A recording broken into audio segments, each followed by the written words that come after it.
Hello friends, welcome back. हम लोग biology पढ़ रहे हैं और बायोलॉजी को कंटिन्यू करते हुए जो लूसेंट से जनरल नॉलेज से बायोलॉजी पढ़ रहे हैं उसको कंटिन्यू करते हुए हम लोग आज बायोलॉजी का लास्ट क्लास करेंगे और डिटेल में पढ़ने का ये लास्ट क्लास होगा।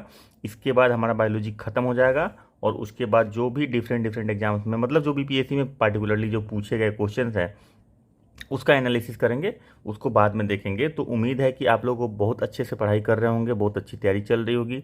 एक महीना बचा हुआ है, जोर लगाना है, किसी भी तरह से सिलेक्शन करवा के ही मानना है और इसके लिए हम लोग लगातार लगे हुए हैं। तो चलिए बायोलॉजी का पार्ट हम लोग शुरू करते हैं। कल हम लोग यहाँ तक पढ़ चुके थे रेस्पिरेशन तक। इसके आगे हमें न्यूट्रिशन पढ़ना था। ये न्यूट्रिशन का जो पार्ट है ये पढ़ना था, ये भी बहुत इम्पोर्टेंट है। एग्जामिनेशन पॉइंट ऑफ व्यू से बहुत ज़्यादा इंपॉर्टेंट है, यहाँ से बहुत सारा सवाल आता है। तो इसको हम लोग शुरू करते हैं। To maintain the life organism perform some basic function is called nutrition.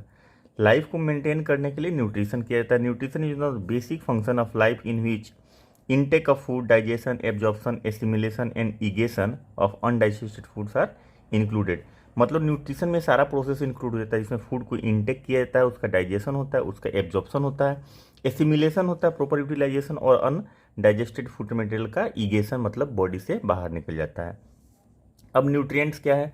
तो nutrients are substance by which an organism get energy. कोई भी न्यूट्री सब्सटेंस जिससे एनर्जी मिलता है और it is used for biosynthesis of its body, या फिर biosynthesis करने के लिए इसका यूज किया जाता है। For example carbohydrate and fats are the source of energy, whereas protein and minerals are the nutrient used for biosynthesis. Protein में बिल्डिंग ब्लॉक भी होता है ऑफ बॉडी होता है। तो कार्बोहाइड्रेट के बारे में पढ़ते हैं। Carbohydrate are organic compound in which the ratio of carbon, hydrogen and oxygen is 1:2:1। ये रेशियो होता है कार्बोहाइड्रेट का, कार्बन, हाइड्रोजन और ऑक्सीजन का। एक अगर कार्बन आइटम रहेगा तो 2 हाइड्रोजन और 1 ऑक्सीजन आइटम रहेगा।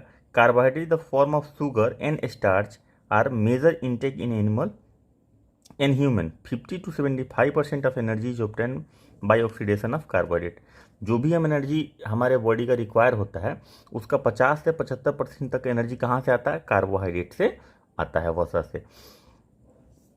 उसके बाद carbohydrate containing aldehyde group is called aldose and with ketone group is called कीटोज।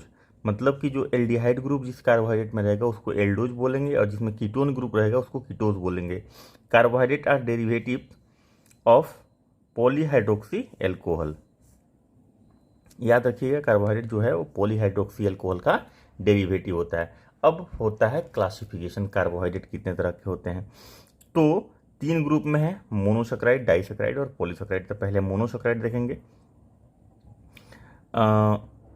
These are the simple sugar made of single polyhydroxy और ketone unit. Most abundant monosaccharides found in nature is glucose.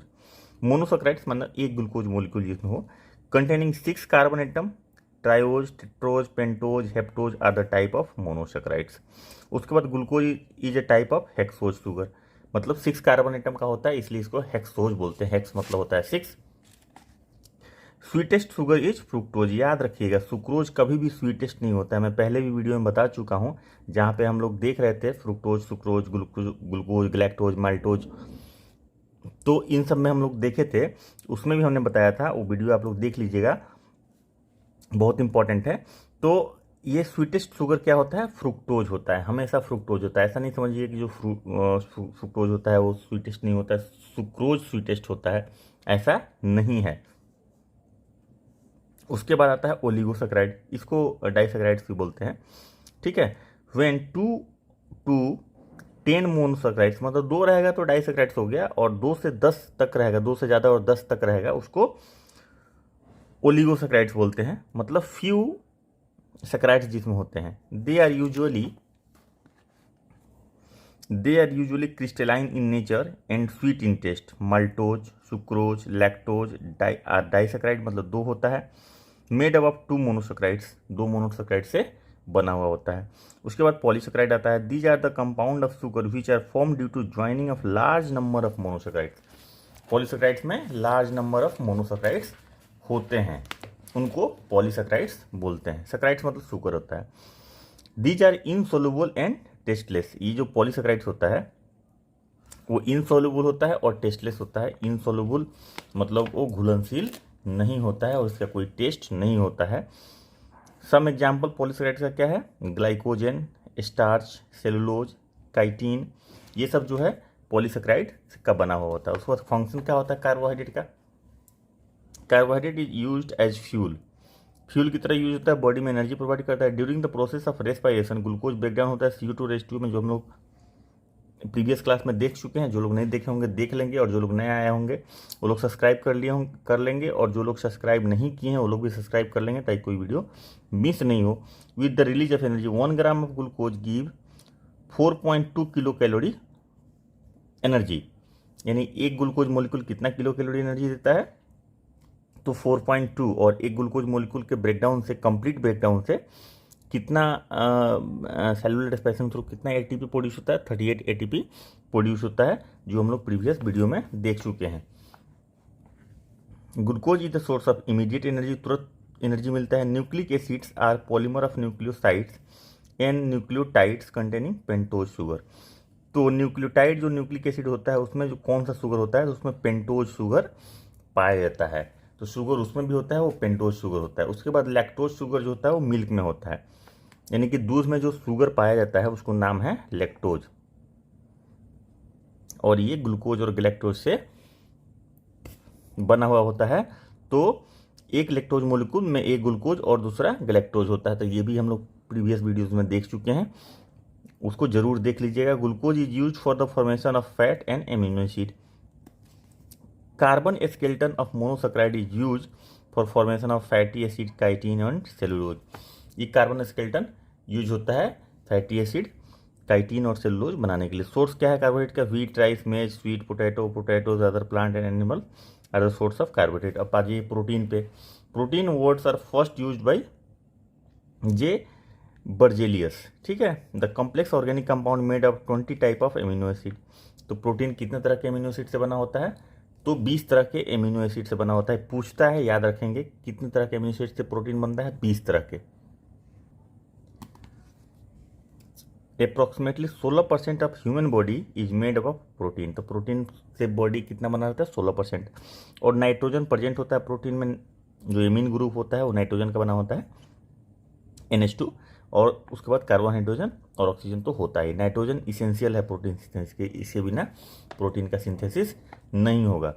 20 types of amino acid are necessary for human body, out of which 12 are synthesized by body itself and remaining 8 are obtained by the food is called essential amino acid. ठीक है, तो 12 body बना लेता है, 20 तरह का amino acid चाहिए होता है, और 12 बॉडी बना लेता है, लेकिन 8 जो होता है वो फूड के थ्रू लेना पड़ता है।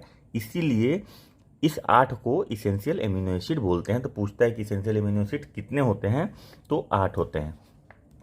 और एमिनो एसिड को इसेंशियल क्यों बोलते हैं, क्योंकि उसे वो बॉडी नहीं बना पाता है, उसको बाहर से फूड में लेना पड़ता है। अब type of protein on the basis of chemical composition के बेसिस पे कितना टाइप का होता है, 3 तरह का।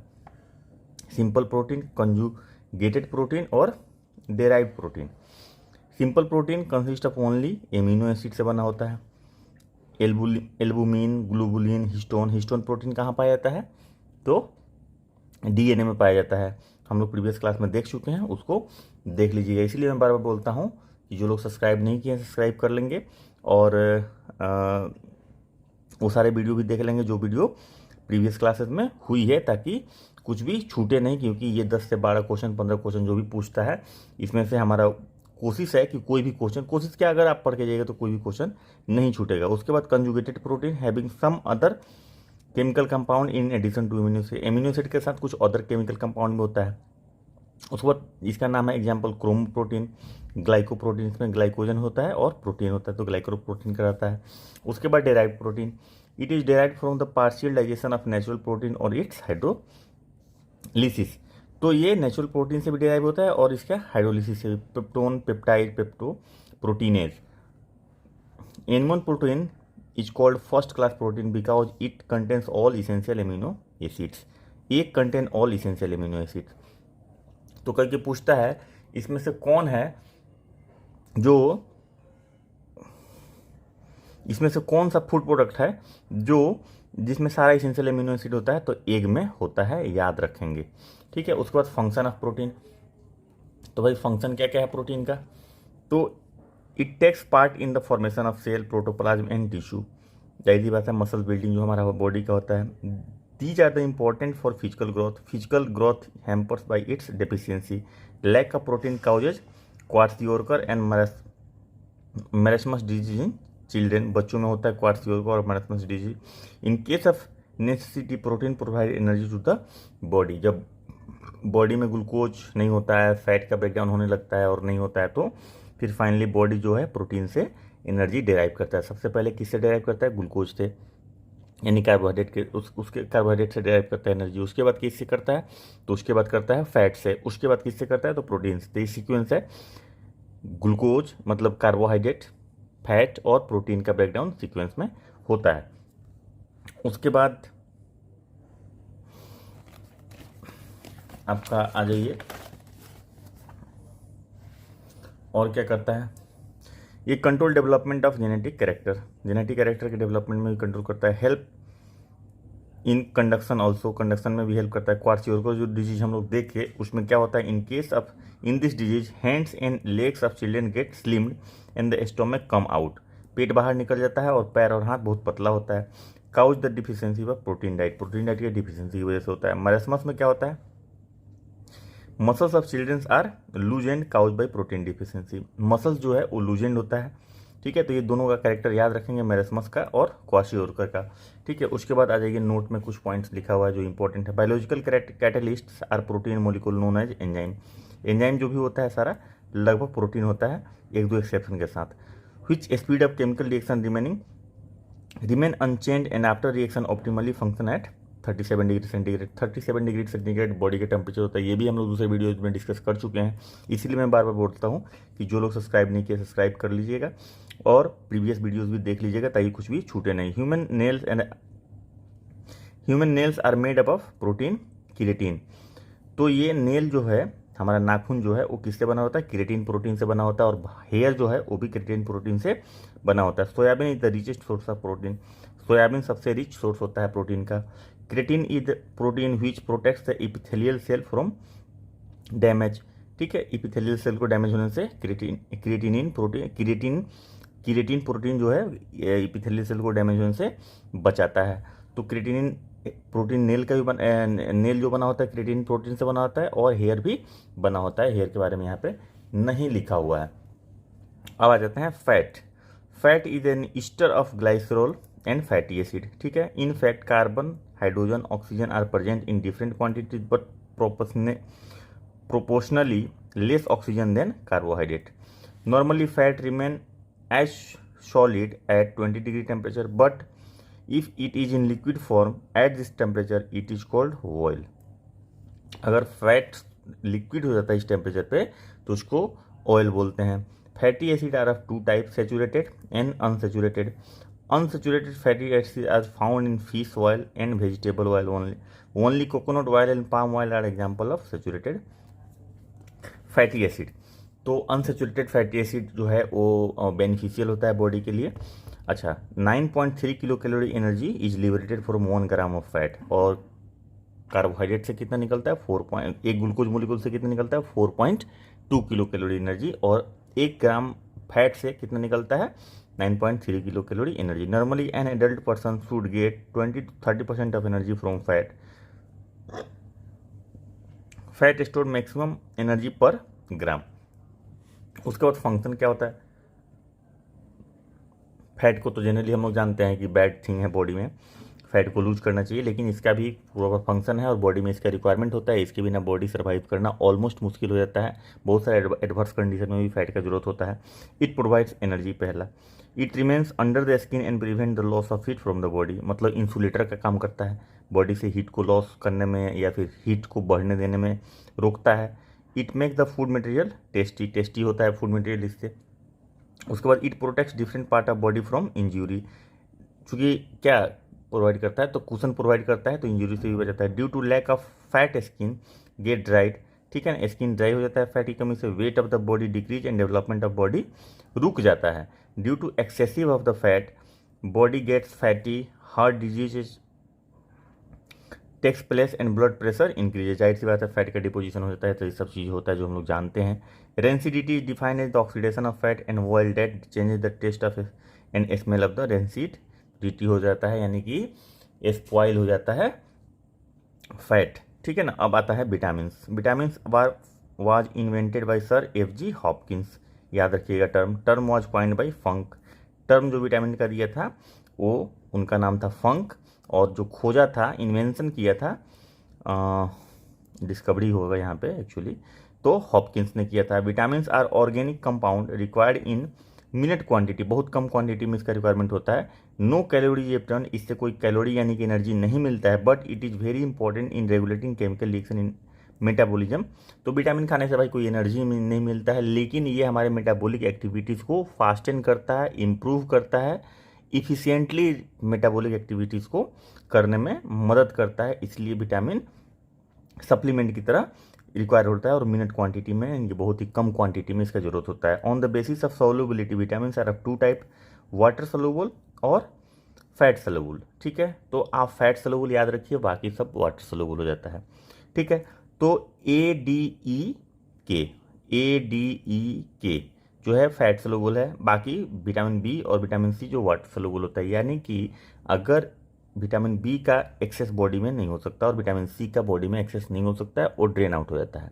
एक्सेस इन सब विटामिन का हो सकता है, जिसको हाइपर विटामिनोसिस जो कहते हैं, वो इन सब विटामिन की वजह से हो सकता है। हाइपर विटामिन मतलब विटामिन की क्वांटिटी बॉडी में ज़्यादा हो गई, तो बहुत ज़्यादा क्वांटिटी भी डिजीज काउज करता है, तो इसलिए वो भी नहीं होना चाहिए।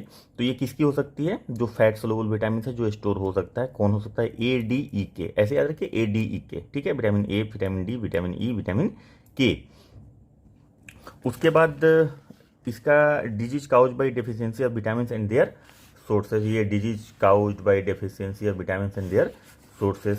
तो इसको एक बार देख लेते हैं, कौन से विटामिन से क्या डिजीज काउज होता है, किसका सोर्स क्या है, उसका नाम क्या है, ये भी पूछता है, और खूब पूछता है, थोड़ा बहुत नहीं खूब पूछता है।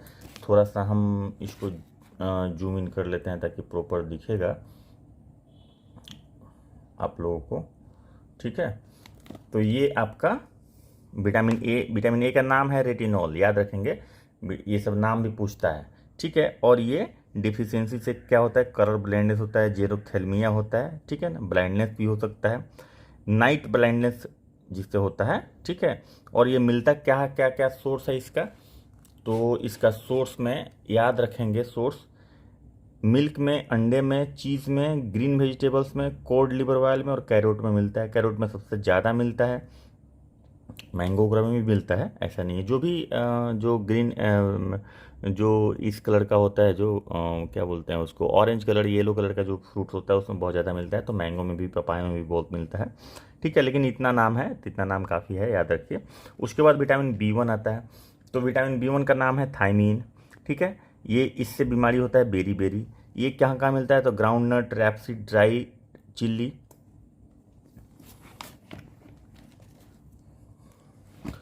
Dried chilli, pulses, liver, egg, vegetables में मिलता है। उसके बाद विटामिन B2। ठीक है, तो विटामिन B1 का नाम थायमीन, B2 का राइबोफ्लेविन।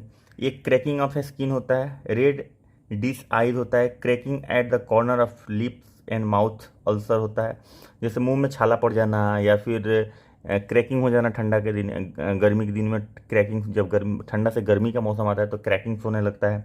ठीक है, तो ये इसकी वजह से होता है, और इसका विटामिन B2 की कमी से होता है, राइबोफ्लेविन की कमी से, और ये मिलता है मीट में, ग्रीन वेजिटेबल्स में और मिल्क में, ये प्रचुर मात्रा में पाया जाता है। उसके बाद आता है विटामिन B3, निकोटिनामाइड या नाइसिन इसको बोलते हैं, निकोटिनामाइड या नाइसिन। ये सब नाम बहुत ज़रूरी है, याद रखेंगे, और 2-3 बार देखेंगे तो पक्का याद हो जाएगा। रटने की जरूरत नहीं है, रटने का कम जरूरत है, समझ के याद करने की जरूरत है। Whitening of hair, mentally retardedness, dermatitis, pellagra, बहुत इंपॉर्टेंट पार्ट है इसका। जो डिजीज है वो है पेलिग्रा, तो ये याद रखेंगे। उसके बाद ये मीट, मिल्क, नट, टोमेटो, शुगर केन, ये सब में पाया जाता है। उसके बाद vitamin B5, pantothenic acid B5 को बोलते हैं। इंसोम्निया बर्निंग फेल्ट इरिटेबिलिटी होता है। ये मीट, ग्राउंड पोटैटो, टोमेटो, नट, लीफी वेजिटेबल्स में पाया जाता है। तो ये विटामिन का नाम याद रखेगा। मैं फिर से नाम रिपीट कर देता हूँ, बाकी सोर्स तो आप लिख ही लीजिएगा देख के, याद करके। विटामिन ए का नाम है रेटिनॉल, विटामिन बी का नाम है थायमिन, विटामिन बी2 का नाम है राइबोफ्लेविन, विटामिन बी3 का निकोटिनामाइड या नाइसिन है, और विटामिन बी5 का पेंटोथेनिक एसिड नाम है। ये जरूर याद रखेंगे, इससे एक सवाल रहता ही रहता है। उसके बाद आ जाते हैं नेक्स्ट विटामिन का जो लिस्ट है, इसमें विटामिन बी6 pyridoxine, anaemia, skin disease, depression होता है। ये लीवर, मीट, ग्रेन, राइस में मिलता है। उसके बाद विटामिन बी7 में के नाम है बायोटिन, ठीक है। इसमें पैरालिसिस होता है, बॉडी में पेन होता है, हेयर फॉलिंग होता है। एग, मीट, लीवर, मिल्क, नट, होल ग्रेन में पाया जाता है। उसके बाद आपका आ जाता है विटामिन बी11, फॉलिक एसिड इसको बोलते हैं, ठीक है। एनीमिया और डिसेंट्री होता है, इसमें पल्स, लीवर और एग में पाया जाता है प्रचुर मात्रा में। विटामिन बी11 को ही फॉलिक एसिड बोलते हैं। उसके बाद विटामिन बी12 कोबालामाइन या विटामिन बी12, इसको साइनोकोबालामाइन बोलते हैं। इसमें पर्निशियस एनीमिया होता है, इसमें एनीमिया होता है, फॉलिक एसिड की कमी से एनीमिया होता है। और विटामिन बी12 यानी कि साइनोकोबालामाइन की कमी से पर्निशियस एनीमिया होता है। जॉन्डिस, टेरोवाइल ग्लूटेमिक एंकिल इडेमा होता है, मीट और मिल्क में प्रचुर मात्रा में पाया जाता है। उसके बाद विटामिन बी9, इसको भी फॉलिक एसिड, एनीमिया, डायरिया हो गया, पल्स, लीवर, वेजिटेबल्स हो गया। उसके बाद विटामिन सी एस्कॉर्बिक एसिड बोलते हैं इसको। सकर्वी इसका बहुत ही फेमस डिजीज है। Swelling of gum and bleeding of gum जो है, मसूड़ा जो है, उसमें जो ब्लीडिंग होता है, स्वेलिंग हो जाता है, वो विटामिन सी की कमी से होता है। लेमन में, ऑरेंज में, टोमेटो में, शॉर सब्सटेंसेस में, चिली में, स्प्राउटेड ग्रेन्स में खूब भरपूर मात्रा में पाया जाता है। विटामिन डी कैल्सीफेरॉल बोलते हैं। और इसमें बहुत ही फेमस जो बीमारी है वो बच्चों में रिकेट्स होता है और एस्टियोमलेसिया होता है। एडल्ट्स में ओस्टियोपोरोसिस जिसको बोलते हैं, बोन कमजोर हो जाता है विटामिन डी की कमी से। विटामिन D3 का विटामिन लोग का टैबलेट डॉक्टर प्रिस्क्राइब करता है, जिनका बोन कमजोर हो जाता है उनको, खासतौर पर जिनको बीमारी हो जाती है अर्थराइटिस टाइप का या ओस्टियोपोरोसिस जो बोन का होता है। इसके बारे में भी हम लोग डिस्कस कर चुके हैं पहले, तो वो देख लीजिएगा। विटामिन ई टोकोफेरॉल बोलते हैं इसको, ये फर्टिलिटी कम हो जाता है इससे। Leafy vegetable, milk, butter, sprouted wheat, vegetable oil, wheat germ oil में पाया जाता है। इससे फर्टिलिटी कम हो जाता है इसकी कमी की वजह से, और टोकोफेरॉल इसका नाम है। उसके बाद विटामिन के, phylloquinone, non clotting of the blood. Phylloquinone मैंने बताया था ब्लड पढ़ाते वक्त कि इसमें क्लॉटिंग फैक्टर में विटामिन के भी पाया जाता है, मतलब विटामिन के भी एक क्लॉटिंग फैक्टर है। तो अगर विटामिन के की कमी होती है तो ब्लड क्लॉट नहीं करता है तो जल्दी ब्लड क्लॉट नहीं करता है, बहुत टाइम लगता है, ब्लड का लॉस होता है। टोमेटो, सोयाबीन, ग्रीन वेजिटेबल्स, अल्फाल्फा में ये मिलता है। उसके बाद आप आ जाइए, कुछ नोट्स में कुछ दिया है इंपॉर्टेंट बात, उसको देख लेते हैं। Cobalt is found in vitamin B12, तो साइनोकोबालामाइन जो है तो उसमें कोबाल्ट पाया जाता है, ठीक है। उसके बाद synthesis of vitamin can not be done by the cells of body, it is fulfilled by vitamin containing food. तो विटामिन को बनाता नहीं है बॉडी, ये बाहर से ही लेना पड़ता है। However synthesis of vitamin D and K takes place in body, D और के बन जाता है। के का मतलब क्या हो गया, फाइलोक्विनोन, और डी का मतलब कैल्सीफेरॉल। तो सनलाइट इसका बेस्ट सोर्स है, ठीक है। और उसके बाद bleeding of gum, falling of teeth, fragile bone and delayed wound healing occurs due to deficiency of vitamin D. ये सब जो चीज़ें होती है ना, वो विटामिन डी की कमी से होती है। उसके बाद deficiency of calcium mainly occur in absence of vitamin D, तो कैल्शियम की कमी विटामिन डी की कमी की वजह से हो सकती है। उसके बाद आ जाता है कुछ पॉइंट्स और है। Synthesis of vitamin D takes place by the ultraviolet rays present in the sunlight through the cholesterol, ergosterol. Cholesterol के थ्रू ये बनता है और ये सनलाइट के प्रेजेंस में, इसीलिए कहा जाता है कि सनबाथ लेना चाहिए। Vitamin D2 is also known है एर्गो कैल्सीफेरॉल। उसके बाद विटामिन के इज सिंथेसाइज इन और कोलोन, ठीक है। कोलोन बनता है बैक्टीरिया के द्वारा और ये एब्जॉर्ब हो जाता है वहीं पे। The vitamin A is mainly stored in liver, चूँकि फैट का डिपोजिशन होता है एडिपोज टिश्यू का, तो विटामिन ए चूँकि ये फैट सोलुबल है तो वहाँ पे स्टोर होता है। ये use of polished rice in human diet causes beri. जब पॉलिश्ड राइस हम खाते हैं तो उसमें से ब्रान जो है राइस का वो निकल जाता है जो उसका हस्क हटाने के बाद जो छिलका होता है ऊपर वाला जिसको भूसा बोलते हैं, उसको हटाने के बाद जो एक लेयरिंग होता है उसमें विटामिन बी मिलता है, और विटामिन बी जो है पॉलिस्टर आइस में वो निकल जाता है। इसीलिए पॉलिस्टर आइस अगर लगातार खाते हैं तो बेरी बेरी डिजीज होने का चांसेस बढ़ जाता है पॉलिस्टर आइस की वजह से। तो ये सब चीज सवाल पूछता है, ध्यान रखेंगे। Most of the vitamin are not synthesise in the human body and amla is the richest source of vitamin C. तो अमला जो है सबसे ज़्यादा रिचेस्ट सोर्स है विटामिन डी का।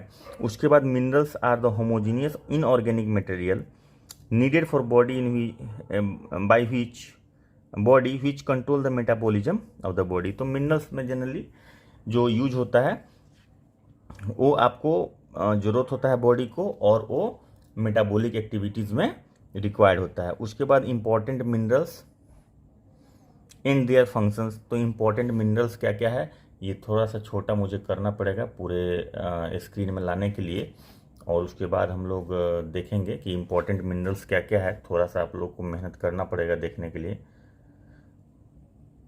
ताकि मुझे पूरा स्क्रीन भी कवर करना है। Sodium as sodium chloride absorb होता है। सोडियम क्लोराइड, सोडियम किस तरह से लेते हैं हम लोग, सोडियम क्लोराइड के रूप में लेते हैं।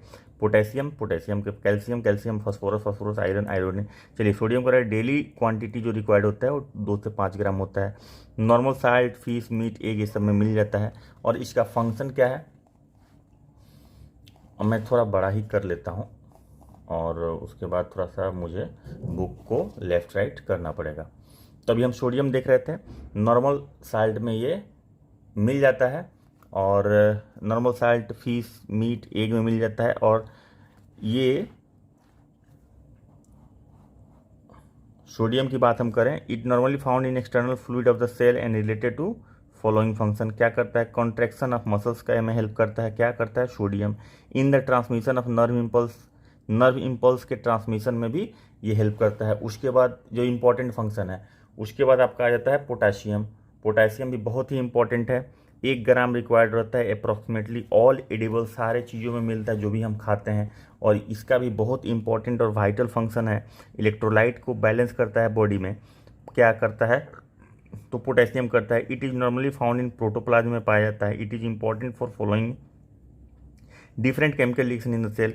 मस्कुलर कंट्रैक्शन में जैसे सोडियम काम करता है, इसलिए पोटेशियम का भी यूज होता है। सोडियम पोटेशियम का बैलेंस बनता है और तब यूज होता है। नर्व कंडक्शन में इसको हेल्प करता है। Maintenance of positive electrolyte body का मेंटेन करने में हेल्प करता है। तो ये भी सोडियम की तरह ही बहुत इंपॉर्टेंट पार्ट है। उसके बाद आता है कैल्शियम, 1 से 2 ग्राम चाहिए होता है पर डे। मिल्क, चीज़, एग, ग्रेन फिश एक्सेट्रा मिलता है। और ये बोन को स्ट्रेंथ प्रोवाइड करता है, provide strength to the bones and teeth with vitamin. Important role blood formation में हेल्प करता है। Calcium related with muscular contraction, help in clotting.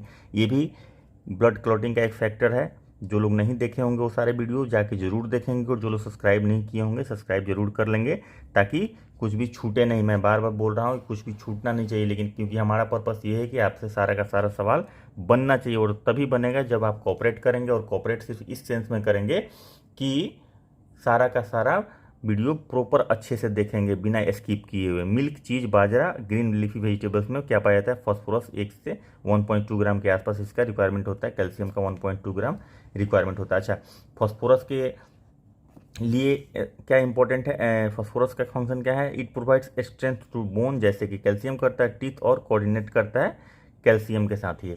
उसके बाद आयरन आ जाता है। तो आयरन का देख लीजिए, आयरन 25 mg बॉय में और 35 mg गर्ल्स में लगता है। Albumen of egg, bread, bajra, banana, spinach, apple, इस सब चीज़ों में आयरन भरपूर मात्रा में पाया जाता है। उसके बाद iron is important component of RBC, जाहिर सी बात है, एंड हीमोग्लोबिन। तो हीमोग्लोबिन और आरबीसी के लिए आयरन का रिक्वायरमेंट ज़्यादा होता है। अच्छा, एक सवाल मैं यहाँ पे पूछूंगा, आप लोग कमेंट करके बताना कि लड़कियों में ये आयरन ज़्यादा क्यों चाहिए। पता है कुछ क्यों ज़्यादा चाहिए? मैं बता देता हूँ।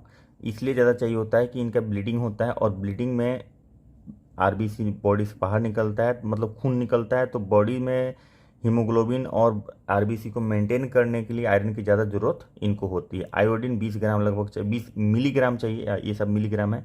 ये सी फिश में, सी फूड में, ग्रीन लीफी वेजिटेबल्स में और आयोडाइज साल्ट में मिलता है आयोडीन, और ये इंपॉर्टेंट है थायरोक्सिन के सिंथेसिस के लिए। थायरोक्सिन हार्मोन है, ठीक है, और थायराइड ग्लैंड से सेक्रेट होता है। तो ये हम लोग पढ़ चुके हैं, तो जो लोग नहीं पढ़े हैं उसको देख लेंगे, ज़्यादा अच्छे से समझ में आएगा जो हम लोग इंडोक्राइन सिस्टम में पढ़े थे। उसके बाद आता है मैग्नीशियम। ये बहुत ही स्मॉल क्वांटिटी में रिक्वायर्ड होता है और ये वेजिटेबल्स में पाया जाता है और फंक्शन करता है muscular system and nervous system में ये यूज होता है, ठीक है। उसके बाद आता है जिंक। ये भी बहुत स्मॉल क्वांटिटी में इसका रिक्वायरमेंट होता है जिंक का, और लीवर और फिशेस में पाया जाता है। उसके बाद कॉपर, ये भी बहुत small quantity fish, meat, fish, liver और ग्रेन्स में पाया जाता है। कोबाल्ट बहुत small quantity meat, fish, liver, water में पाया जाता है। ये सारा कुछ आप इसको देख लीजिए। और अभी देखते हैं मैग्नीशियम का फंक्शन, तो देख चुके हैं। जिंक का देखते हैं, इंसुलिन के फंक्शनिंग में जिंक का बहुत ही इंपॉर्टेंट रोल प्ले करता है। उसके बाद जो कॉपर है फॉर्मेशन ऑफ हीमोग्लोबिन में हेल्प करता है, bone and as a conductor of electron, electron के कंडक्शन में ये हेल्प करता है। उसके बाद कोबाल्ट जो है सिंथेसिस ऑफ आरबीसी और विटामिन बी 12 तो आप समझ ही रहे हैं क्या है, साइनोकोबालामाइन। उसके क्या बोलते हैं कि उसके फॉर्मेशन के लिए ये जरूरी होता है। उसके बाद कुछ पॉइंटर है जिसको हम लोग देखेंगे, ये और ये पॉइंटर क्या है ये देख लीजिए।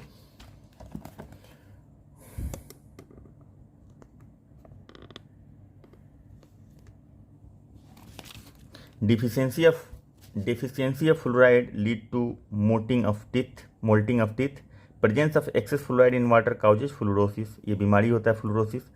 To reduce tooth decay, most toothpaste contain fluoride. Tooth के डिके को कमज़ोर होने से बचाने के लिए लगभग सारे टूथपेस्ट में फ्लोराइड होता है। डिफिशियंसी ऑफ मोलिब्डेनम, मोलिब्डेनम एक मिनरल है, affect the activity of nitrogenase enzyme है, nitrate reductase, chlorate reductase in plant, ठीक है। तो मोलिब्डेनम की डिफिशियंसी से प्लांट्स में ये सब चीज़ें हो सकती है प्रॉब्लम। उसके बाद hard enamel layer of tooth is calcium hydroxy apatite, तो ये याद रखिएगा, इनामेल जो है उसका केमिकल नाम कैल्शियम हाइड्रोक्सी एपेटाइट है, जो hardest material of the body होता है। Deficiency of calcium and iron is generally found in pregnant women, तो वुमेन जो प्रेग्नेंट होती हैं उनमें कैल्शियम और आयरन का डेफिशिएंसी जनरली पाया जाता है। उसके बाद आपका आ जाता है water. Human gets it by drinking water is the important component of our body. 65 से 70% weight of the body water होता है। 65 से 70% जो होता है वो वाटर होता है। अब देखिए मेन फंक्शन क्या है वाटर का। Water control temperature of our body by sweating and vaporising. उसके बाद it is important way of excretion of excretory substances from the body. Body से जो वेस्ट मटेरियल होता है उसको बाहर निकालने का एक मीडियम की तरह काम करता है वाटर। उसके बाद आपका maximum chemical reaction in the body perform through hydrolysis. Hydrolysis माने breakdown of water, breakdown through water या breakdown of water. Balance diet, nutrition, अब आ जाता है एक टर्म नया, बैलेंस डाइट क्या होता है। That nutrition in which all the important nutrients for organism are available in sufficient quantity is called balance diet. Balance nutrition is different from balance diet which is given as chart below. तो balance diet का जो chart दिया हुआ है वो कुछ इस प्रकार से दिया हुआ है, एक नज़र आप लोग देख लेंगे। हालांकि इससे बहुत सवाल तो नहीं पूछना चाहिए, बहुत सवाल तो इससे नहीं बनता है, लेकिन तब भी एक नज़र तो देखना ज़रूरी है कि क्या है बैलेंस डाइट में। ये इडिबल्स है, grain, pulses, leafy vegetable, milk, tuber root, sugar, fat. इसको आप लोग स्क्रीनशॉट लेके भी एक नज़र देख सकते हैं। जैसे एडल्ट में ये क्वांटिटी दिया हुआ है, ठीक है ना। नॉर्मल, मीडियम और हार्ड वर्कर के लिए ये अलग अलग क्वांटिटी दिया हुआ है कि 400 ग्राम ग्रेन होना चाहिए, मीडियम के लिए 520 और हार्ड के लिए 670 ग्राम। पल्सेज हो जाता है 40 ग्राम, 50 ग्राम और 60 ग्राम के एवरेज में। लीफी वेजिटेबल 40 और वेजिटेबल अदर जो है 60, 70 और 80, ठीक है। उसी तरह से एडल्ट फीमेल का है, चिल्ड्रंस का है, तो ये सब चीज़ें एक बार मोटा मोटी देख लेंगे। BT brinjal is genetically modified vegetable recently being made available in Indian market. BT brinjal, हम बीटी ब्रिंजल के बारे में भी डिस्कस कर चुके हैं, तो ये आप लोगों को पता होगा। बीटी मतलब बैसिलस थ्यूरिंजिनेंसिस, जो एक बैक्टीरिया है और वो बैक्टीरिया का जीन इसमें ब्रिंजल में डाला गया है ताकि उसका जो इंसेक्ट्स का अटैक होता है, पेस्ट का अटैक जो होता है, उसको रिड्यूस किया जा सके। उसके बाद नेसेसरी कैलोरी फॉर क्या बोलते हैं, फॉर ए ह्यूमन बींग। तो ह्यूमन बींग को नेसेसरी कैलोरी मतलब कितना एनर्जी पर डे चाहिए होगा एक नॉर्मल कंडीशन में, नॉर्मल तरीके से बॉडी को फंक्शन करने के लिए। तो नेचर ऑफ वर्क, हल्का फुल्का काम करने के लिए मेल को 2000 किलो कैलोरी चाहिए और फीमेल को 2100 किलो कैलोरी। 8 आवर वर्क करने के लिए 3000 किलो कैलोरी मेल को और फीमेल को 2500। हार्ड वर्क करने के लिए 3600 किलो कैलोरी चाहिए मेल को और फीमेल को कितना चाहिए, 3000 kilo calorie. Sodium benzoate use to as preservative to preserve food item. Sodium benzoate use किया जाता है फूड आइटम को प्रिजर्व करने के लिए। बीच बीच में पॉइंट जो दिया है बहुत ही इंपॉर्टेंट है। Milk is not considered as complete food due to the lack of vitamin C and iron. तो दूध को कंप्लीट फूड इसलिए नहीं माना जाता है क्योंकि इसमें विटामिन सी और आयरन नहीं होता है। उसके बाद ह्यूमन डिजीज आ जाइए, ठीक है। तो ह्यूमन डिजीज में क्या है, तो जो इम्पोर्टेंट डिजीज है वो देख लेते हैं। अब disease cause by protozoa, disease का नाम मलेरिया। आरबीसी और लीवर जो है अफेक्टेड होता है मलेरिया में। और प्लाज्मोडियम वाइवेक्स जो है मलेरिया काउज करता है, प्लाज्मोडियम लिखा है, प्लाज्मोडियम वाइवेक्स। और कैरियर कौन होता है, ये मक्खी है एनोफिलीज, फीमेल एनोफिलीज कैरियर होता है। फीवर होगा, आप बहुत ज़्यादा सीवरिंग होगा, बहुत ज़्यादा ठंडा लगेगा, ठीक है। तो ये मलेरिया होता है, प्रोटोजुआ की वजह से होता है। पूछता है कि प्रोटोजुआ से कौन सा, इसमें से कौन सा, निम्नलिखित में से कौन सा बीमारी प्रोटोजुआ से होता है। तो मलेरिया होता है भाई प्लाज्मोडियम वाइवेक्स। उसका जो होता है वो क्या बोलते हैं, पैरासाइट होता है। और जो कैरियर होता है जिसके थ्रू होता है वो फीमेल एनोफिलीज मच्छर होता है। तो ये याद रखेंगे, बहुत इंपॉर्टेंट है। उसके बाद पायरोइया गम में होता है, ठीक है। अफेक्टेड ऑर्गन गम्स होता है। और इंटामीबा के थ्रू होता है और ब्लीडिंग होता है गम का। उसके बाद sleeping sickness, sleeping sickness affected organ brain होता है और ट्रिप्नोसोमा के थ्रू होता है। और ये जो फैलता है वो सीसी फ्लाई के थ्रू फैलता है। फीवर होता है, सीवियर स्लीप होता है, बहुत डीप स्लीपेज होता है, ठीक है। और उसके बाद आपका हो गया डायरिया। डायरिया भी प्रोटोजुआ की वजह से होता है। इंटेस्टाइन इसमें इंटामीबा हिस्टोलाइटिका इसका जो है पैरासाइट है डायरिया का। उसके बाद होता क्या है, म्यूकस डायरिया विथ ब्लड होगा। उसके बाद कालाजार बोन मैरो में होता है। कालाजार बहुत खतरनाक तरह से ठंडा लगता है। लिस्मानिया दोनों भी सैंड फ्लाई के द्वारा स्प्रेड होता है कालाजार, और बहुत ज़्यादा हाई फीवर होता है इसमें। तो ये सब चीज़ें याद रखेंगे। उसके बाद ये बीमारी ऐसा है कि स्लीपिंग सिकनेस छोड़ दिए तो लगभग किसी न किसी लाइफ के स्टेज में ये सारी बीमारियाँ किसी न किसी को हुई रहती है। तो लगभग हम लोग इसके से अवेयर हैं, बस एक बार देख लीजिए। एंटामीबा हिस्टोलेटिका से डायरिया होता है, स्लीपिंग सिकनेस ट्रिप्नोसोमा से होता है, और ये मलेरिया प्लाज्मोडियम वाइवेक्स से होता है। ये सारा प्रोटोजुआ से होता है। उसके बाद malignant malaria is a pernicious malaria cause by Plasmodium falciparum. तो जो मलेरिया नॉर्मल होता है वो प्लाज्मोडियम वाइवेक्स के थ्रू होता है, लेकिन मैलिग्नेंट मलेरिया जिसको पर्निशियस मलेरिया भी बोलते हैं वो प्लाज्मोडियम फैल्सीपेरम के द्वारा होता है। उसके बाद Charles Laveran discovered the malaria parasite Plasmodium in the blood of the affected person in 1880s। तो 1880 में इन्होंने डिस्कवर किया था एक मलेरिया पैरासाइट को एक अफेक्टेड पर्सन के ब्लड में। उसके बाद Ronald Ross 1897 confirm the malaria is caused by malarial parasite and told that mosquito is the carrier of it. और इन्होंने कहा था कि मॉस्किटो इसका, किसने कहा था, रोनाल्ड रॉस ने कहा था कि मॉस्किटो इसका कैरियर है। उसके बाद organism that transmit disease from one individual to other is called vector. एक के डिजीज उठाया और दूसरे में फैला दिया, उसको वेक्टर बोलते हैं। उसके बाद female Culex mosquito is vector of filariasis. जो फैलेरिया होता है जिसमें हाथी की तरफ पैर हो जाता है मोटा, तो वो क्यूलेक्स मॉस्किटो होता है, ठीक है, याद रखेंगे। फीमेल क्यूलेक्स मॉस्किटो और फीमेल एनोफिलीज मॉस्किटो जो होता है वो मलेरिया फैलाता है। Quinine is the effective medicine used in the treatment of malaria obtain from bark of cinchona tree. तो याद रखिएगा चिंकोना ट्री क्यूनिन मेडिसिन का नाम है और मलेरिया के ट्रीटमेंट में यूज होता है। और चिंकोना ट्री के बार्क मतलब छाल से वो मेडिसिन बनता है। तो ये बात को ध्यान में रखेंगे। उसके बाद आ जाता है डिजीजेज काउज बाई बैक्टीरिया। तो डिजीजेज काउज बाई बैक्टीरिया में भाई क्या क्या है, पहले ही आ जाता है टिटनस जो नर्वस सिस्टम पे अफेक्ट करता है। जैसे जंक वाला कुछ कुछ लग जाता है तो हम लोग जाके टेटवेट सुई लेते हैं ना, इंजेक्शन टिटनेस के लिए ही तो लेते हैं। इसमें क्या किस बैक्टीरिया से होता है, क्लोस्ट्रीडियम टिटनी के थोड़ा होता है, बैक्टीरियल डिजीज है। हाई फीवर होता है, स्पैम इन बॉडी होता है, क्लोजिंग ऑफ जॉ लॉक हो जाता है, ठीक है, दांत लगना जिसको बोलते हैं। उसके बाद कलरा, ये इंटेस्टाइन में होता है।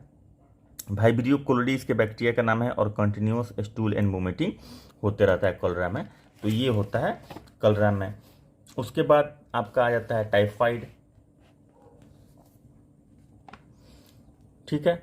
उसके बाद जो बैक्टीरियल डिजीज है उसमें आ जाता है आपका टाइफाइड आ जाता है।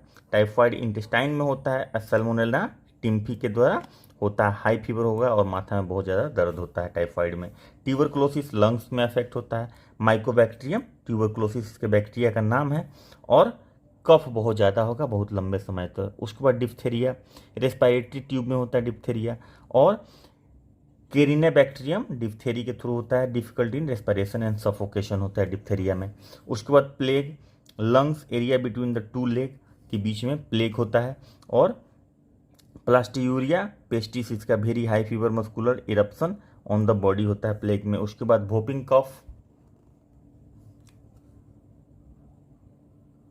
वोपिंग कफ रेस्पिरेटरी सिस्टम को अफेक्ट करता है। हेमोफिलिस पर्टूसिस इसका नाम है, और कंटिन्यूअस कफिंग होता है। उसके बाद न्यूमोनिया लंग में होता है। डिप्लोकोकस न्यूमोनी बैक्टीरिया के द्वारा होता है। हाई फीवर होता है, स्वेलिंग ऑफ लंग्स होता रहता है। उसके बाद लेप्रोसी नर्वस सिस्टम और स्किन पे होता है।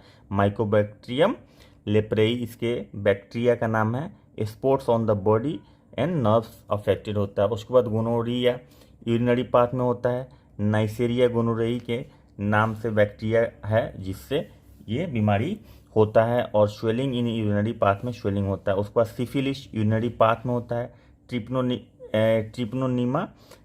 ट्रिपोनिमा पैलिडम के थ्रू होता है, और उंड इन यूरिजेनाइटल ट्रैक हो जाता है सिफिलिस में।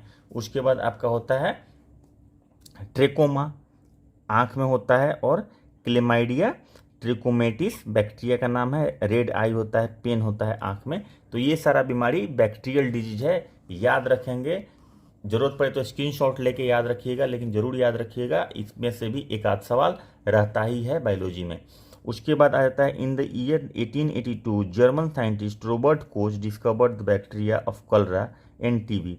तो रॉबर्ट कोच ने बैक्टीरिया कलरा का और टीबी का डिस्कवर किया था 1882 में। Tuberculosis is also known as white plague, tuberculosis को ही व्हाइट प्लेग के नाम से जाना जाता है। Bird flu is the disease that affect human beings and spread through poultry. तो पोल्ट्री के थ्रू कौन सा डिजीज फैलता है, तो बर्ड फ्लू। ये तो हम लोग बहुत जाने हैं, पेंडेमिक बहुत बार हो चुका है, इपीडेमिक हो चुका है। इपीडेमिक हो गया है, पेंडेमिक तो नहीं हुआ है bird flu.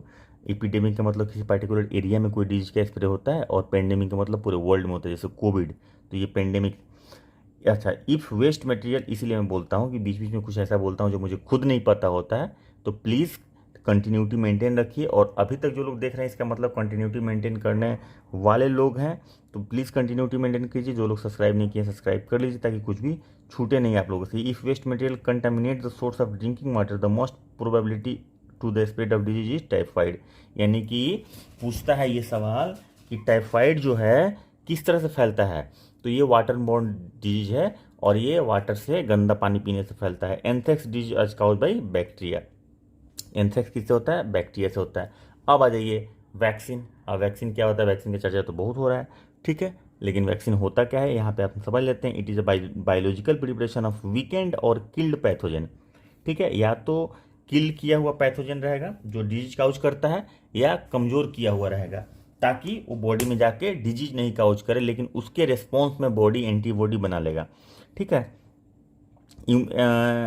To which provide active acquired immunity to the body for particular disease. तो उस डिजीज से रेजिस्टेंट हो जाएगा। मतलब अगर उसका bacteria virus, active bacteria virus जो अटैक करता है, अटैक अगर करेगा तो पहले से उसका एंटीबॉडी बॉडी में रहेगा हमारे, और वो उसको क्या करेगा, इनगल्फ कर देगा या मार देगा।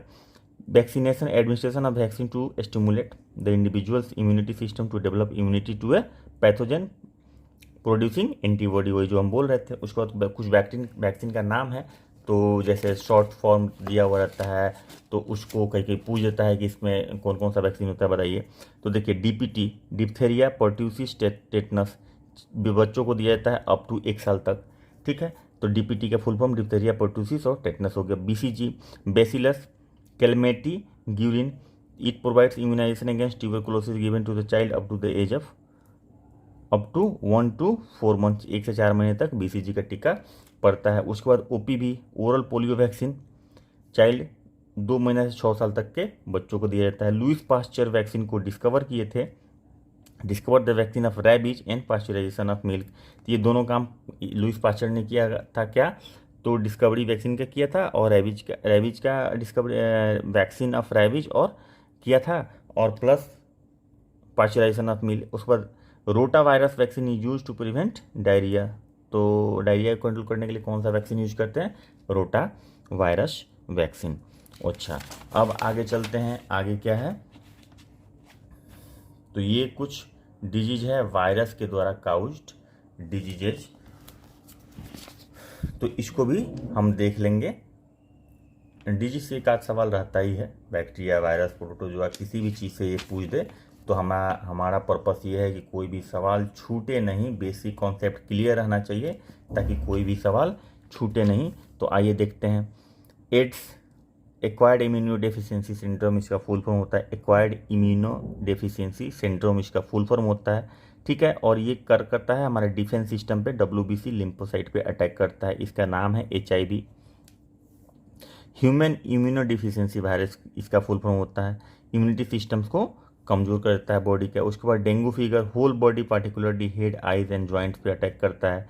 बिलियंस ऑफ वायरस होता है, ठीक है, बहुत सारा वायरस होता है। पेन होगा आई में, मसल्स में, हेड में, जॉइंट्स में पेन होता है। उसके बाद पोलियो थ्रोएट बैकबोन नर्व पे अटैक करता है पोलियो वायरस को। थोड़ा फीवर होगा, बॉडी पेन होता है, बैकबोन इंटेस्टाइन सेल्स सारा डिस्ट्रॉयड हो जाता है। उसके बाद आपका इन्फ्लुएंजा, ये सब वायरल डिजीज है। इन्फ्लुएंजा जो है होल बॉडी पे अटैक करता है, और मिक्सो वायरस इसको बोलते हैं। सफोकेशन होता है, स्नीजिंग होता है, रेस्टलेस होगा इन्फ्लुएंजा में। उसके बाद चिकन पॉक्स होल बॉडी पे होगा। वेरियोला वायरस होता है, हाई फीवर, रेडिश इरप्शन होता है बॉडी पे। उसके बाद आपको स्मॉल पॉक्स में होल बॉडी पे वेरिसेला वायरस, ये वेरियोला, ये वेरिसेला ध्यान रखेंगे। लाइट फीवर होगा, eruption of boiling on the body हो जाएगा स्मॉल पॉक्स में। उसके बाद आपका ग्वाइटर होता है, ग्वाइटर में हाई थायराइड ग्लैंड पे अटैक करता है और difficulty in opening the mouth with fever, swelling in neck. उसके बाद मीसिल्स होता है होल बॉडी पे, मरबेली वायरस के थ्रू होता है। रेडिश इरप्शन होता है। उसके बाद हेपेटाइटिस या जॉन्डिस जिसको बोलते हैं हम लोग, तो ये लीवर पे अटैक करता है, वायरस के थ्रू होता है, और ये yellow urine, eyes and skin become yellow हो जाता है इसमें। उसके बाद मेनिंजाइटिस होता है, रैबीज होता है। रैबीज जो है नर्वस सिस्टम पे अटैक करता है, रैबीज वायरस कुत्ता के काटने से होता है, और patient become mad with severe headache and high fever, mad type का हो जाता है, मैड ही हो जाता है। मेनिंजाइटिस, हाई फीवर होता है, हब्स स्किन हब्स पे होता है, स्वेलिंग ऑफ स्किन हो जाता है। एड्स का यहाँ पे फुल फॉर्म लिख दिया है, एक्वायर्ड इम्यूनो डेफिशिएंसी सिंड्रोम। और इसका टेस्ट क्या होता है एड्स का? तो एलिजा टेस्ट होता है, इसको याद रखिएगा, एलिजा टेस्ट होता है। उसके बाद आपका थोड़ा सा इसके में डिटेल दिया हुआ है, वो ये डिटेल दिया हुआ है। The transmission of HIV infection generally occurs through transfusion of contaminated blood. HIV infect helper lymphocyte which makes the immune system of body weak. तो हेल्पर लिम्फोसाइट को वीक कर देता है, ठीक है ना, अटैक करता है, हेल्पर लिम्फोसाइट को मार देता है, जिसकी वजह से इम्यून सिस्टम जो हमारा बॉडी का कमजोर होता है। Disease which has been eradicated is small pox को इरेडिकेट किया जा चुका है। उसके बाद N1H1 virus related to the disease of swine flu. N1H1 virus जो है स्वाइन फ्लू से रिलेटेड डिजीज है। H1N1 वायरस जो है जो स्वाइन फ्लू काउज करता है। Dengue fever is transmitted by vector Aedes इजिप्टी। तो एडिस फ्लाई जो है वो डेंगू फीवर ट्रांसमिट करता है। उसके बाद जिका virus is caused by virus transmitted by day time active Aedes mosquito. Aedes mosquito से जिका वायरस का ट्रांसमिशन भी इसी से होता है।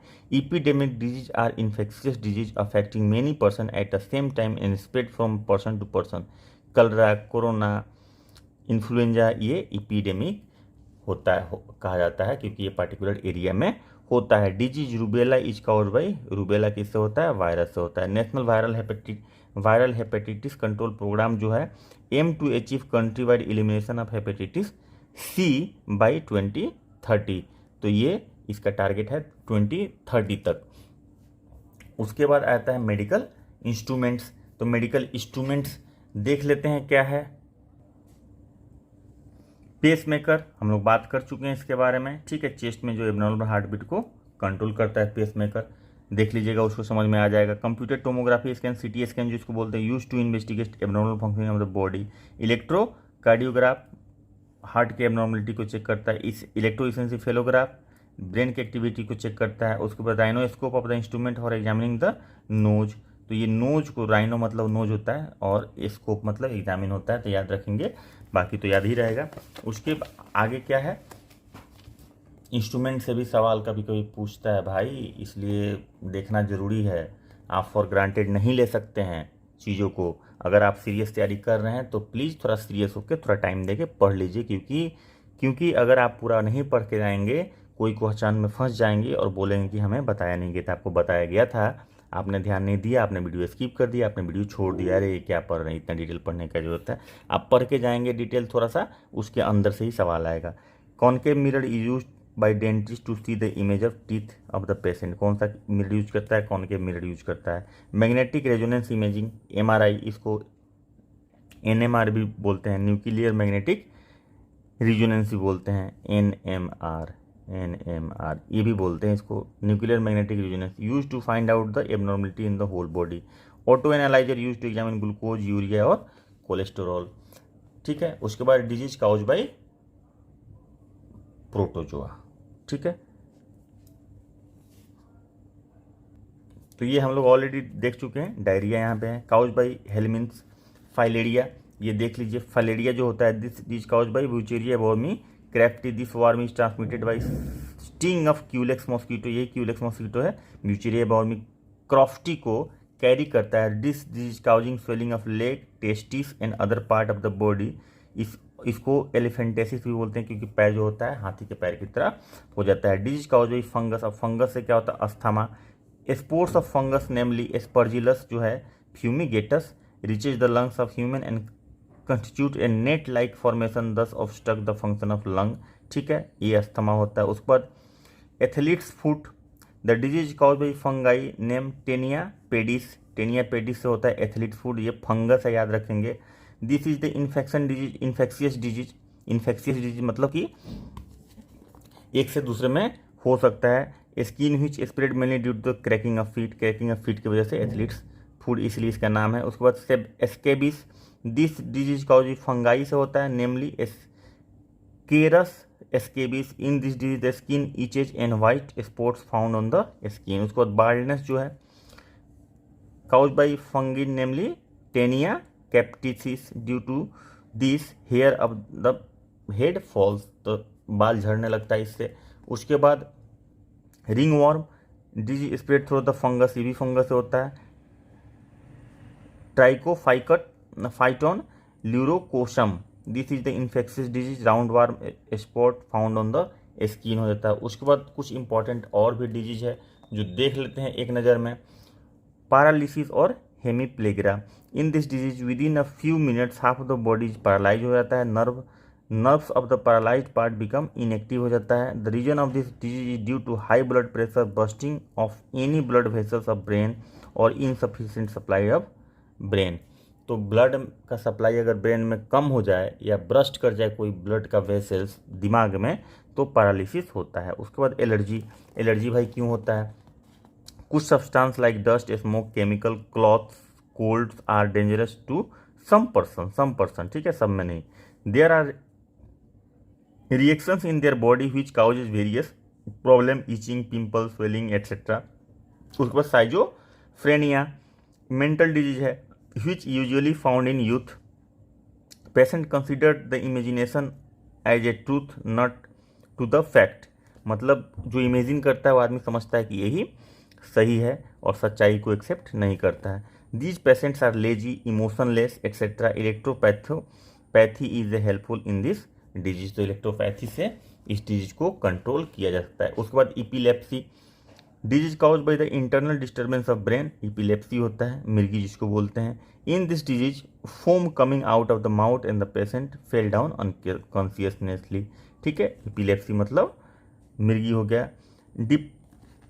Diplopia, this disease cause by the paralysis of muscles of eye in which double image is formed, दो image बनने लगता है, वो मसल्स आई का काम नहीं करता है। उसके बाद bronchitis caused by the inflammation in tubes leading to the windpipe of to the lungs. Windpipe का लंग्स में जो जाता है ब्रोंचिटिस, उसको बोलते हैं cold highly infectious disease and is caused by virus which result in bad throat, headache and watery nose. ये cold होता है।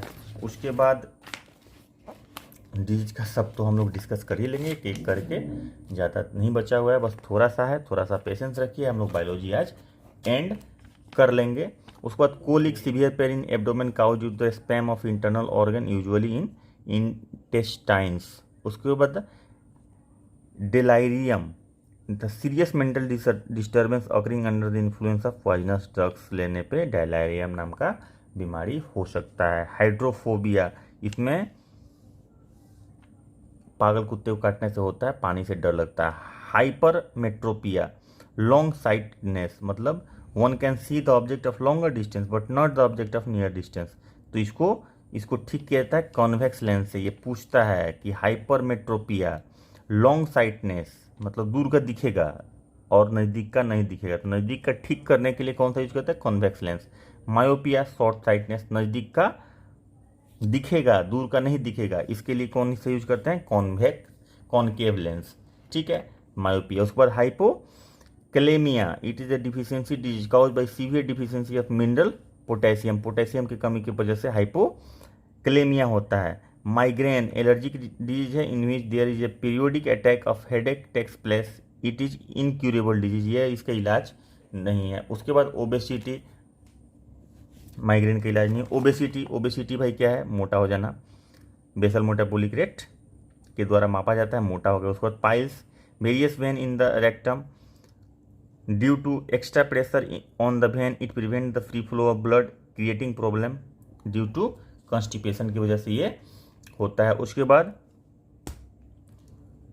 Rheumatism, symptoms of the disease is fever with joint pain. Rheumatism में क्या होता है, फीवर होता है, joint pain होता है। उसके बाद atherosclerosis, deposition of cholesterol in the lumen of arteries which prevent blood cold atherosclerosis, मतलब आर्टरीज में क्लेरोसिस हो जाता है। उसके बाद arteriosclerosis due to the deposition of cholesterol and calcium salt, arteries become stiff and rigid, it loses the property of elasticity due to which wall of artery में rupture। उसके बाद हो जाता है, ये डिफिनीशन पूछ सकता है क्या होता है, तो ये ध्यान रखेंगे, हम इसको फास्ट इसलिए पढ़ रहे हैं ताकि टाइम थोड़ा बचे, ठीक है, लेकिन आप जब देखेंगे तो ध्यान से देखेंगे। Uraemia, presence of excess urine, urea in blood, uraemia कहलाता है। इसको किडनी की वजह से, किडनी में अगर प्रॉब्लम है तो इसकी वजह से हो सकता है। ग्लाइकोस्यूरिया, प्रेजेंस ऑफ एक्सेस ग्लूकोज अगर यूरिन में है तो ग्लाइकोस्यूरिया बोलेंगे। उसके बाद अर्थराइटिस, इन्फ्लेशन होगा ज्वाइंट में, arthritis. Osteoporosis, age dependent disorder है, बोन हो जाता है कमजोर, ठीक है, लो बोन मास हो जाता है, इंक्रीज फ्रेजिलिटी मतलब कि टूटने का चांसेस बढ़ जाता है। उसके बाद हाइपरग्लाइसेमिया, जिसको डायबिटीज बोलते हैं, ब्लड शुगर बढ़ जाता है। उसके बाद हाइपो, जिसमें कम हो जाता है, उसके बाद हाइपोग्लाइसेमिया हो गया। उसके बाद pneumonia, acute inflammation of alveoli in lungs, pneumonia में होता है। उसके बाद emphysema, it is abnormal distention of alveoli which result in the loss of elasticity. Cigarette smoker, smoke and chronic bronchitis are the two main causes. Cancer, uncontrol growth of cell by its multiplication, तो उसको cancer बोलते हैं। उसके बाद there are 4 type of cancer होता है, carcinoma, sarcoma, leukaemia, लिम्फोनोमा, ठीक है। तो carcinoma known as skin cancer, carcinoma epithelial tissue cause by ultraviolet ray of the sun, sarcoma cancerous growth of connective tissue, bone, cartilage, muscles is called sarcoma. Leukaemia, abnormal growth in the number of leucocytes known as blood cancer. उसके बाद उसके बाद आ जाता है आपका lymphoma, cancerous growth occur in lymph node और spleen. उसके बाद chemotherapy use to treatment of the cancer, तो कैंसर का ट्रीटमेंट के लिए केमोथेरेपी का यूज किया जाता है। उसके बाद कुछ और बीमारी है 2-3, हीमोफीलिया, द जेनेटिक डिजॉर्डर है, ठीक है, और ये एक्स क्रोमोजोम लिंक्ड है, सेक्स क्रोमोजोम लिंक्ड है, ये हम लोग डिस्कस कर चुके हैं, आप देख सकते हैं प्रीवियस वीडियो में। Presbyopia, defect of vision which arises due to the diminishing flexibility of eye lens losing the ability to focus on object, it is an age related condition due to loss of flexibility of lens, it is corrected by using bifocal lens. तो presbyopia को ठीक करने के लिए bifocal lens लेते हैं, myopia को ठीक करने के लिए कॉनकेव लेंस लेते हैं, और हाइपरमेट्रोपिया को ठीक करने के लिए कॉन्वेक्स लेंस लेते हैं। Bulimia, man who does not know when to stop eating is suffering from bulimia. जब लगातार खाने का आदत हो, मतलब ऐसा बीमारी जो आपको पता ही नहीं कि आपको खाना खाना कब बंद करना है, उसको बुलिमिया बोलते हैं। Siderosis disease caused by inhalation of iron dust, siderosis होता है। उसके बाद किसने कौन मेडिसिन डिस्कवर किया, इसका नाम इसमें दिया हुआ है, ठीक है। मेडिसिनल डिस्कवरी जो है, मतलब जो भी मेडिकल साइंस में जो डिस्कवरी हुआ है उसका नाम इसमें डिटेल में दिया हुआ है। तो ये एक नज़र हम लोग देख लेते हैं। विटामिन में अगर देखेंगे तो विटामिन को हॉपकिंस ने और फंक ने टर्म दिया था, विटामिन ए को कॉलम ने किया था, विटामिन बी को मैककॉलम ने किया था, विटामिन सी को होल लस्ट ने किया था, विटामिन डी को मैककॉलम ने किया था। उसके बाद सल्फा ड्रग्स को डेगमैंक ने किया था। उसके बाद स्ट्रेप्टोमाइसिन को सेलमान वाक्समैन ने किया था। हार्ट ट्रांसप्लांटेशन को क्रिश्चियन बेनार्ड ने किया था। होम्योपैथी को हनेमान ने किया था। आप कहेंगे होम्योपैथी के ना दुकान पे देखिएगा हनेमान का नाम लिखा होता है। Malaria parasite and treatment Ronald Ross ने किया था। Diarrhoea and treatment of plague Kitasato ने किया था। सेक्स हार्मोन स्टीनार्च ने किया था। ओपन हार्ट सर्जरी, उसके बाद कॉन्ट्रासेप्टिव पिल्स पिनकस ने किया था। Discovery first test tube baby Edward and Steptoe ने किया था। इलेक्ट्रोकार्डियोग्राम यूवानियान ने किया था। एंटीजन का कार्ल्स लैंडस्टीनर ने किया था। कार्ल्स लैंडस्टीनर ने ही तो ब्लड में ये सब एंटीजन खोजा था। आरएनए जेम्स वाटसन आर्थर अर्ग ने किया था। DNA James Watson and Crick ने किया था। ये सब हम लोग ऑलरेडी डिस्कस कर चुके हैं। इंसुलिन बेंटिंग ने किया था, सारा कुछ कर चुके हैं। क्लोरोफॉर्म हेरिसन एंड सिम्पसन ने किया था। Vaccine chicken pox Edward Jenner ने किया था। टीबी का बैक्टीरिया रॉबर्ट कोच ने खोजा था। डायबिटीज बेंटिंग ने दिया था। पेनिसिलियम एलेक्जेंडर फ्लेमिंग ने खोजा था। पेनिसिलिन जो मेडिसिन है वो पेनिसिलियम से बनता है, फंजाई से। Polio vaccine John E Salk ने किया था। बीसीजी ग्यूरिन कालमेट ने किया था। बैक्टीरिया ल्यूवेन हुक ने किया था। मॉलिक्यूलर बायोलॉजी जेडी वाटसन को बोलते हैं। Molecular biology microbiology Louis Pasteur, father of microbiology Louis Pasteur. Evolution Charles Darwin को कहते हैं। ब्लड खोजा था। और ब्लड ट्रांसफर कार्ल्स लैंडस्टीनर ने खोजा था। फंक नेम दिया था विटामिन ई का, वहाँ पे जो ऊपर में लिखा हुआ है हम लोग इसके पहले भी डिस्कस कर चुके हैं। स्किप किए होंगे तो आपको पता नहीं चलेगा, इसीलिए मैं बार बार बोलता हूँ कि नो स्किपिंग प्लीज़। अगर आप कॉन्सेप्ट को बिल्डअप करना चाहते हैं तो वीडियो स्किप नहीं करें। तो important information, largest and heaviest mammal कौन है? Blue whale. दिख रहा है क्या प्रॉपर? रखने में थोड़ा दिक्कत है, कोई नहीं। चलिए, largest land animal African elephant. Largest living reptile sea turtle tortoise. Largest living bird ostrich. Largest snake python. Largest monkey gorilla. और स्मॉलेस्ट बर्ड हमिंग बर्ड। याद रखेंगे, ये सब टर्म पूछा जाता है। स्क्रीनशॉट लेके भी आप याद रख सकते हैं इसको। दोस्तों के साथ शेयर कीजिए वीडियो को, उनके साथ डिस्कशन कीजिए, बहुत चीज़ें आपको अपने आप याद हो जाएंगी।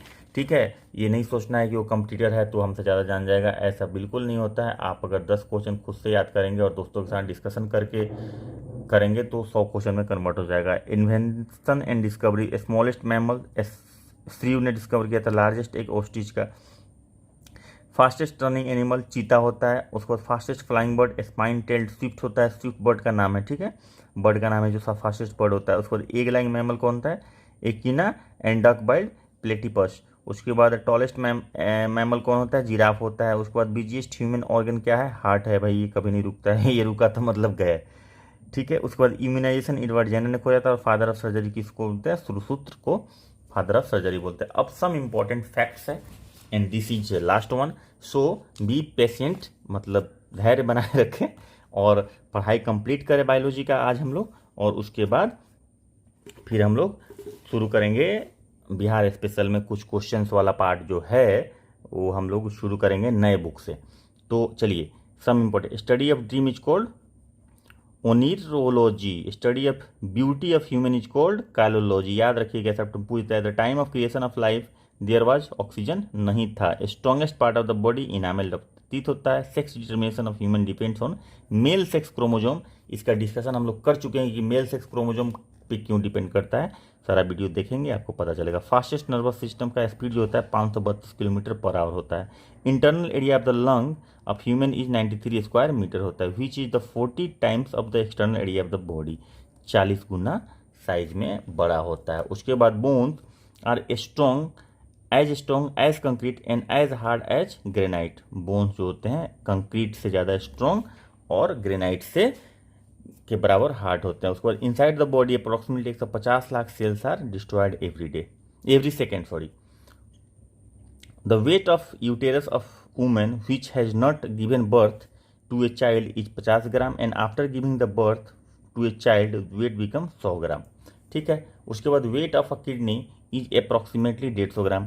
इन a single inhaling a normal adult take 500 ml air inside the body. Capacity of heart to pump the blood is 4.5 litre per minute, 4.5 litre per minute blood pump करता है heart. Length of small intestine is approximately 7 metre and its diameter 2.5 centimetre. Small intestine का होता है। The blood circulation inside the body takes place approximately 23 seconds, मतलब 23 seconds में blood circulation एक बार हो जाता है। Antibiotic namely penicillin isoprene from Penicillium fungus, ये हम लोग बात कर चुके हैं। उसके बाद human is the most intelligent hominids of the universe. Albatross is the largest sea bird whose spread feather 10 से 12 फीट, 10 से 12 फीट तक इसका फीदर स्प्रेड करता है। There are approximately 50 lakh hairs in the body of the, 50 lakh लगभग hair होता है body में। In the initial stage of formation of placenta HCG hormones flow in a large quantity and excreted through urine.